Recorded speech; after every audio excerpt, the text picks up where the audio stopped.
We began a scenario where Piccolo was sealed, although he ended up partially possessing Goku. As Goku grows stronger, will Piccolo find a way to escape? We'll be seeing that and more in the second part of What If Goku Was Piccolo's Vessel. Raditz continues his usual spiel and then decides to take Gohan with him, in order to convince Goku to join him. Of course, telling Goku to kill a bunch of people too in the process. Goku tries to fight back, but he can't really do anything against Raditz. So, with no other real choice, he chases after Raditz. He can't ride Nimbus there, so he's gonna have to waste some ki and fly. Weirdly enough, Piccolo then offers help to Goku. Don't waste his ki like that, fight at his full power. He could grow some wings for Goku, just like his sons had. But Goku's just gonna fly normally. He's getting the hang of it now anyways, and he doesn't really want any more help from Piccolo. Although, he didn't realize he could do something like that. Piccolo has a bunch of things that he could use, but he doesn't use that because it would help Goku. And that's why Goku's suspicious. Why is Piccolo offering help? Well, it's because he wants this fight to happen. He thinks Goku's gonna die in it, and he doesn't know how it'll affect him. Maybe Goku becoming dead means Piccolo could take over his body. Maybe it won't do anything for Piccolo. He still thinks Goku needs some sort of evil within him. In order to truly take over his body, Goku needs to become evil somehow, even just a little bit, and Piccolo has no clue of how that's gonna happen. Maybe his brother could show him the key, jumpstart his Saiyan memory, if that's a thing. Piccolo has no clue what's gonna happen, but he might as well try something. Goku arrives to fight Raditz, and of course, since he's fighting alone, he stands no chance. Sure, Goku's stronger than his normal self here, but it's not by a considerable amount to make him just win this fight. Plus, the only Piccolo that he's fighting with is King Piccolo, who's doing nothing. He's just watching. He can't really do anything either. And he watches on as Raditz effortlessly beats Goku, then finishing him off with a beam right through Goku's torso, leaving Goku sprawled out on the ground, bleeding out and near death. Gohan's watching nearby, and seeing this, he gets completely enraged, immediately launching in at Raditz and attacking him. And he actually does deal some good damage here, thanks to the boost in power that he gets from his rage. It staggers Raditz and leaves him distracted too, but also leaves Gohan unconscious in the process. Raditz can't believe that kid has that amount of power. Maybe he should take Gohan with him. You know what? He's gonna do that. Kakarot's dead and they'll just use this kid in his place. Goku wakes up in that weird sort of cave that he saw in his dreams. He thought he died. Is this Otherworld? No, he's seen this place before. And a familiar voice calls out to him. His body will be alive for a few more seconds. From the shadows, King Piccolo steps out, telling Goku he can't just die yet. If Goku dies, then he dies. He thought this fight would maybe kill Goku and allow Piccolo to take over, but Piccolo's come to see that that's not the case. Piccolo still can't take control until Goku's fully dead, and when he's fully dead, it'll be a dead body he's in. The only reason Piccolo knows this is because he feels his own power fleeting, as Goku inches closer and closer to death. But he's known for a while now that if he wants to take control, Goku needs to willingly give it over. So he offers Goku something here. He'll heal Goku. He'll bring him back to life. That regeneration he has, Piccolo could use it willingly and just heal Goku. He might be brain dead for a few seconds after the fact, but he'll be fine right after. And Goku can already see what he's getting at. It's gonna let Piccolo have control, isn't it? Well, yeah. He's not sure how long he'll have control for. Maybe only a few moments. Maybe he'll have permanent control over the body. Although he doubts that's possible. But Goku's not too concerned. As grim as it sounds, he's already told his friends that they have every right to kill him if Piccolo eventually takes over someday. He never thought it would actually happen, but if Piccolo permanently takes over him, Kami, Krillin, and Tien have prepared to make sure Piccolo can't do anything. Well, Piccolo's not too surprised. Goku just has one request, and Piccolo says he shouldn't be making requests. Although Goku knows he has the leverage here. He could die and get brought back by the Dragon Balls. Honestly, he contemplates having that happen, because that would kill King Piccolo in the process, and Goku will just come back perfectly fine without Piccolo as part of him. But Piccolo reminds him, if he dies, Kami dies. Meaning no Dragon Balls. Plus, what about his son? Does he not want to help Gohan right now? Even if he could be brought back later on, Raditz is about to take his son. The only way to stop that is if Goku gets back in the battle. Goku completely forgot that. If he dies, which kills Piccolo in the process, that would kill Kami as well. Goku says Piccolo could do it. He could do whatever he wants to Raditz, just leave Gohan alone. Handing over control to Piccolo, who thanks him. This will be a lot of fun. Raditz struggles to walk over to Gohan, taking him aboard his ship. But a voice calls out to him. It's not Kakarot, it's someone else. But when Raditz turns back, he sees Kakarot standing up. That gaping hole in his torso, it's regenerating. Piccolo says he honestly wasn't sure if this would even work. Although thanks to all his years growing stronger in Goku's body, plus the mental training he's done, it looks like he's figured out more potent forms of regeneration. But he could already feel his control slipping. Goku's only going to be unconscious for a few more moments, maybe only a few seconds. So Piccolo will lose control soon. How disappointing. Raditz looks on in complete disbelief. Kakarot not only healed himself somehow, but he looks a little different. His eyes have changed, looking more like King Piccolo's now. And Raditz can't tell if he's imagining things, but that symbol on Kakarot's gi, it changed. That's not the same symbol he had before. Plus, the fact that his clothes are back in general, they got blown off in that attack. How'd he regenerate and grow clothes back in the process too? Piccolo takes a moment to admire his power. He feels great. Healing Goku actually gave him a boost in power. So he asks Raditz about it, and Raditz wonders if he got some sort of Zenkai from that. Saiyans grow stronger after getting close to death.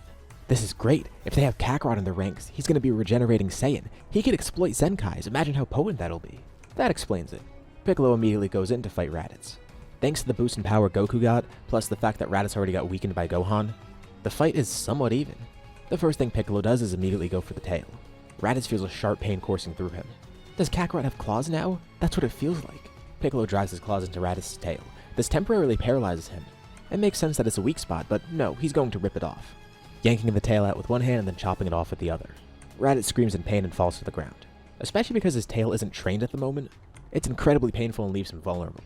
But as he's writhing on the ground, Piccolo picks him up by his hair. He wants to know more about this Saiyan army that they're from. Through gritted teeth, Raditz says he doesn't know what's happened to Kakarot, but Piccolo replies saying he's not Kakarot, or Goku for that matter. He tells Raditz to send them their best Saiyans. If the Saiyans are inherently evil, maybe they could bring out some of Goku's evil and cause Piccolo to take over. Clearly, Raditz was useless for that. But in the worst case, if they can't do that, well, that means Goku's gonna die. And by the next time Goku dies, Piccolo will have a much better plan to escape when he gets a few moments of freedom. Here, he's kinda doing this on a whim. But now that he knows how taking control works, he'll just need a better strategy to fit in that time frame. But he'll also need someone strong enough to kill Goku in the process. He's ran out of use for Raditz though, and he takes great pleasure in the fact that he gets to kill him.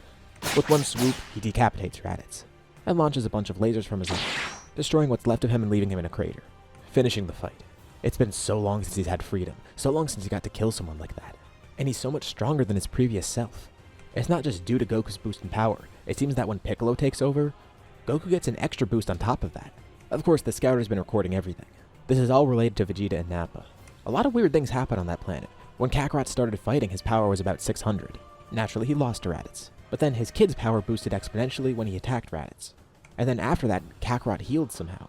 They assume this is all attributed to the Zenkai. But when Goku took on that weird transformation, his power kept fluctuating. Immediately after waking up again, he was at around 1200. But it fluctuated between that and 2400, and might have even gone higher than that.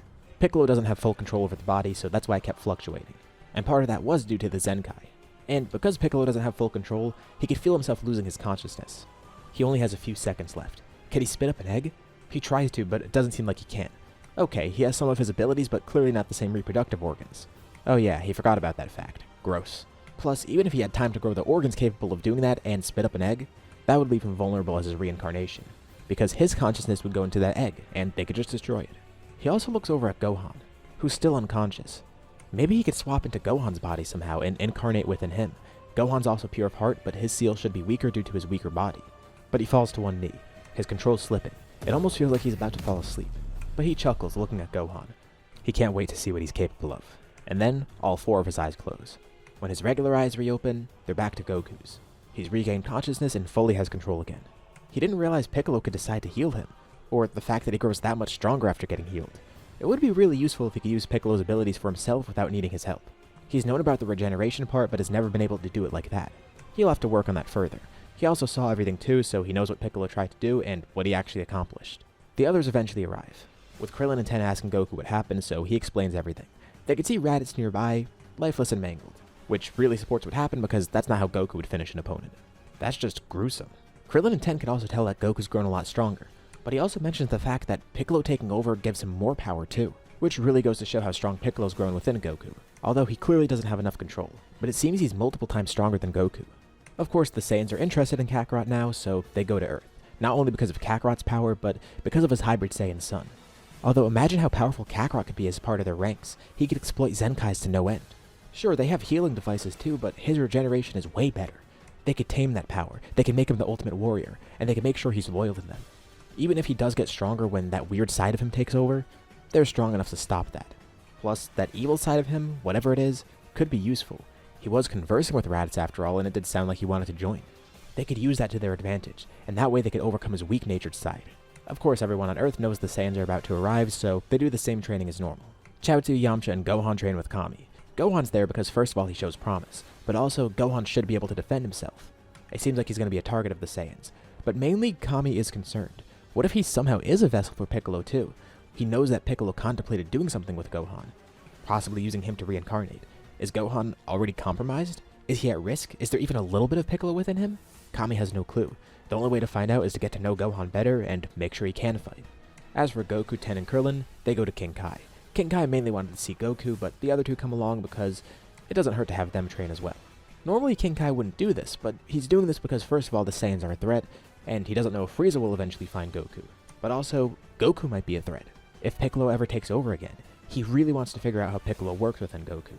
Even if he briefly took over and Goku seemed to be in control, that shows that it can happen, and it could be when they don't even expect it. And who knows what's going to happen next time Goku nearly dies. Maybe Goku won't willingly need to hand control over, maybe Piccolo could just take over himself and heal Goku. He could bring Goku as close to death as possible, and then heal himself, leaving Goku temporarily brain dead with Piccolo taking control. King Kai wants to see if he could expunge the evil some other way, but amidst their training, they don't really find anything. At least they grow stronger though. Unfortunately, Goku can't learn the Spirit Bomb.